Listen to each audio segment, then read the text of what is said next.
Welcome to the Slop Farm. Enjoy the video. In this video, I will explain how to use your Everstart jump starter safely.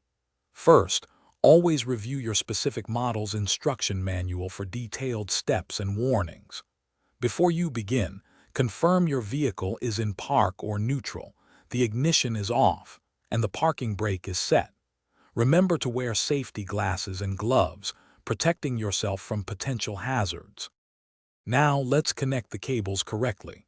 First, attach the red positive clamp to your vehicle's dead battery on the positive terminal.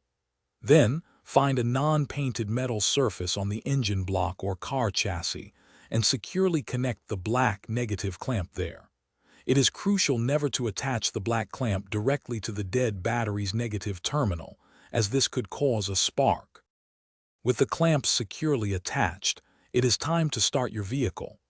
Power on your Everstart jump starter and wait for its indicator lights to confirm it is ready to operate.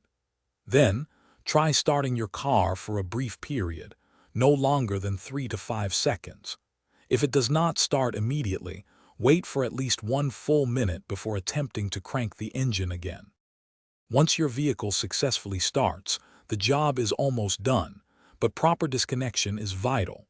First, carefully remove the black negative clamp from its ground connection point. Next, disconnect the red positive clamp from your battery's positive terminal. Allow your vehicle to run for at least 20 minutes to help its alternator replenish the battery charge before driving. Thanks for watching. Consider subscribing if we helped you today.